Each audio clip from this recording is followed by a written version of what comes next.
सोलापूर धुळे राष्ट्रीय महामार्गावर वडीगोद्री गावात रास्ता रोको करण्यात येतोय। धनगर आरक्षणासाठी जालन्यात ठिकठिकाणी आंदोलन केलं जात आहे। धनगर समाजाच्या वतीनं जालन्यामध्ये ठिकठिकाणी रास्ता रोको देखील केला जातोय। जालन्याच्या वडीगोद्रीतली ही दृश्य आहेत। धनगर समाज बांधव मोठ्या संख्येने उपस्थित आहेत। ही तीन दृश्य आपण पाहतोय। अंबडमधील शिरनेरमध्ये टायर जाळून निषेध करण्यात आलाय। तिकडे जामखेड फाटा या ठिकाणी सोलापूर धुळे महामार्गावर देखील रास्ता रोको केला जातोय। तर वडीगोद्रीमधील कृषी उत्पन्न बाजार समिती समोर धनगर समाजाकडून रास्ता रोको आंदोलन केले जात आहे।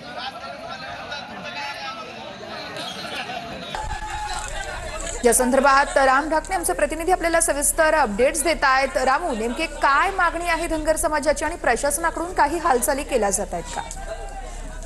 नक्कीच वर्ष आपण पाहतोय की धनगर एसटी आरक्षणाच्या अंमलबजावणीसाठी मागील 15 दिवसापासून धनगर उपोषणकर्ते दीपक बोराडे यांचं जालन्यामध्ये आमरण उपोषण सुरू आहे।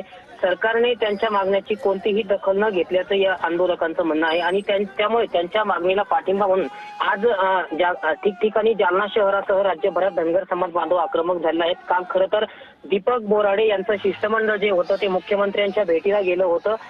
मुख्यमंत्र्यांनी त्यांना 2 महिन्याचा वेळ मागितलेला होता। मात्र दीपक बोराडे यांची मागणी अशी आहे की तात्काळ एसटी प्रमाणपत्राचं वाटप करावं, अन्यथा हा लढा थांबणार नाही। या मागणीवरती ते ठाम आहे। त्यामुळे त्यांनी काल धनगर बांधवांना आवाहन केलं होतं की उद्या राज्यभरात ठिकठिकाणी रास्ता रोको करून चक्काजाम करा। त्यांच्या मागणीला कुठेतरी पाठिंबा म्हणून आज धनगर समाज बांधव जे आहेत ते राज्यभरात ठिकठिकाणी एकत्र आलेले आहेत। आपण पाहतोय की आंदोलनासंदर्भातले सगळे अपडेट आपल्याकडून सातत्याने जाणून घेत राहू। तुर्तास धन्यवाद।